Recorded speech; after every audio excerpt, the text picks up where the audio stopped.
asks for the exact date when it drops? It's October 3rd. Yes, that's an Easter egg, Mean Girls Day. But also 10 plus 3 does equal Tay's favorite number. There's 12 new tracks, and some fans think they contain takedowns. It's everything that was going on behind the curtain. The theory, Ruin the Friendship, may be about a Blake Lively fallout amid her Justin Baldoni lawsuit, and that Opalite could be about strain with Miles Teller's wife, Kelly, who gave Tay an opal for her 34th birthday. I'm never going to plant an Easter egg that ties back to my personal life. It's always going to be towards music. I love to plan. But I also do love surprises. The Easter eggs thing is getting a little Zodiac killer at this point. What if the glitter wasn't the distraction, but the confession? Taylor Swift's new era arrived drenched in light, feathers, and precision timing. And within hours, the internet decided it wasn't just a rollout. It was a riddle.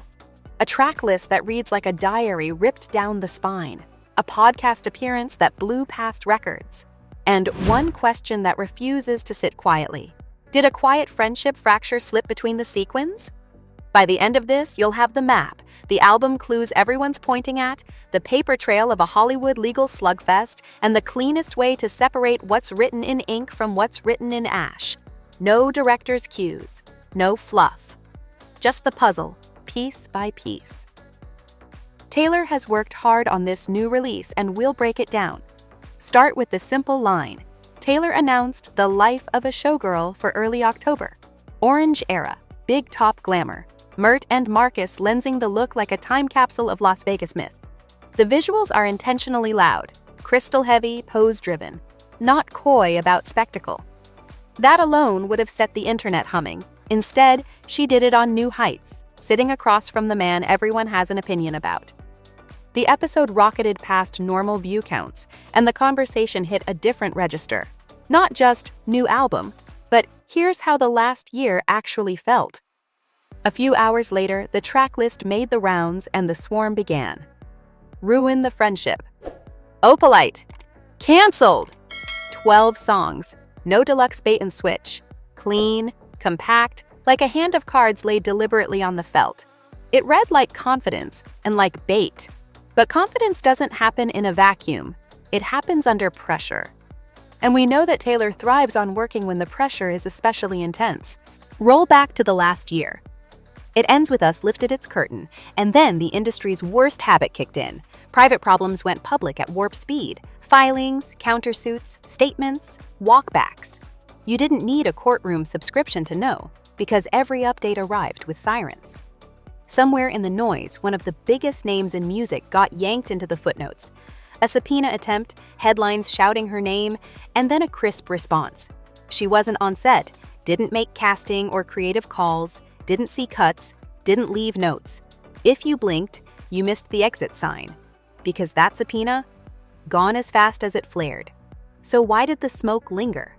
Because when a superstar's name hits a legal PDF, even once, the internet turns coincidence into choreography. And when a superstar's new album features a song called Ruin the Friendship, the choreography writes itself. Remember Blake's threat to turn over Taylor's texts to her? That added some real fuel to the fire for her. But the song title isn't a confession, it's a lock. If there's a key, it's hidden in the details fans keep circling. There's a reason Opalite set everyone off. Opalite isn't opal, it's a man-made stand-in that shimmers like the real thing. The symbolism writes itself, imitation versus authenticity, glow versus substance. Add one more layer, Taylor's long-documented soft spot for opals, and a certain viral, real-life opal and blue topaz ring gifted on her 34th birthday. Opals are October's stone. October is, well, you know. Suddenly, Opalite isn't just a pretty word. It's a fork in the road. Is the song about purity under artificial light? About a relationship that gleamed too perfectly? Or a wink at the audience for mistaking a stage prop for the show? Fans built theories from there. A fragile mineral logic for a fragile moment. And yet, the smartest part about Opalite might be its bait. It looks like an answer. It acts like an answer. But it could be a mirror. And mirrors are useful when the other rumor refuses to die. Every era gets one title that eats the discourse. This is that title. The internet sketched timelines, cross-checked appearances, and counted silence like evidence. Once inseparable besties, and now muted proximity. The legal thunder made everything louder. Screenshots, statements, affidavits, none of it naming Taylor as an architect, most of it just floating past her like shrapnel, and yet a song name tilts the table. Here's the tightrope. Taylor writes personal without writing literal. She plants trails that feel biographical, then pivots just enough to make them universal. So the line between diary and screenplay blurs. Does Ruin the Friendship document a specific implosion? Or is it the feeling of watching trust buckle, stitched from pieces of multiple people, moments, and the aftershocks of a year lived under theater lights? The cleanest read is also the most frustrating. It can be both. That's the trick of good pop writing. It sounds like your life until it doesn't, and then it sounds like hers until it snaps back to yours. Still, one thing cuts through the noise. Artists don't pick titles like "canceled" by accident. When PR teams start billing crisis rates because a fandom might activate, you're not just in a private dispute.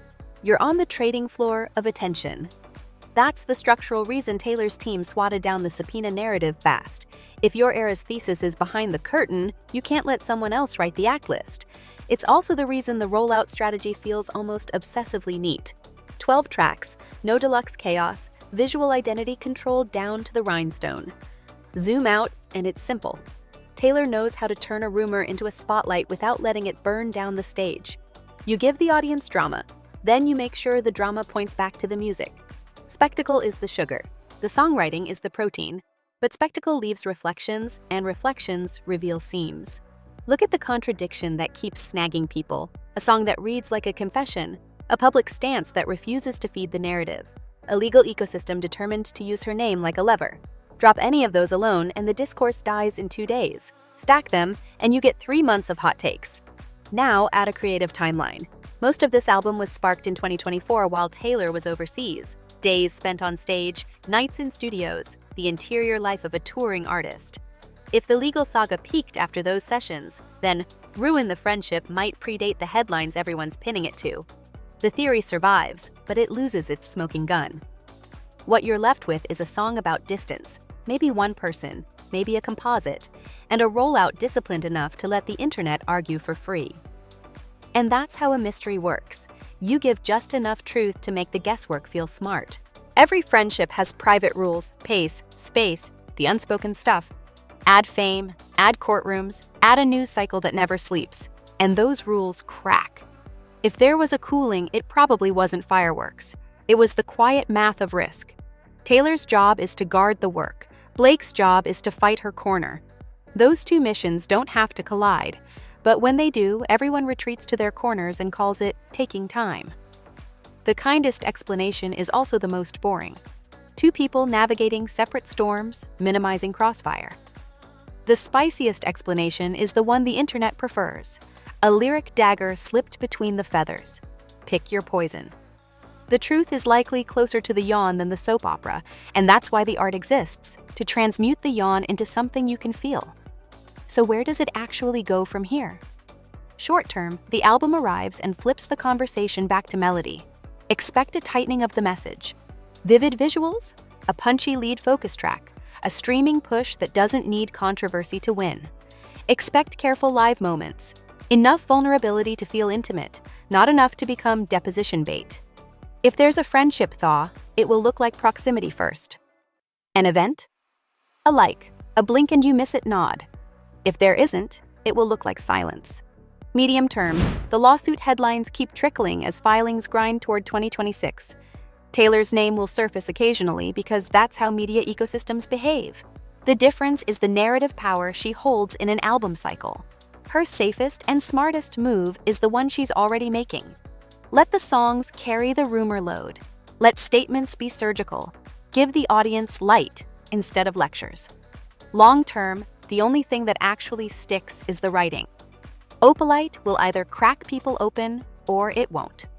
Ruin the Friendship will either feel like deja vu or like a mirror you can't look away from. The rest? It's dust.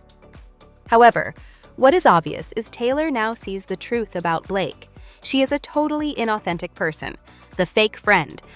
What can't have been easy for her was realizing all of the chummy besties vibe that Blake was cultivating for years was just a sham. But we know that Taylor is strong and has been laser-focused on the music. Maybe the biggest misread is assuming glamour means distance. Sometimes spectacle is honesty in a louder costume.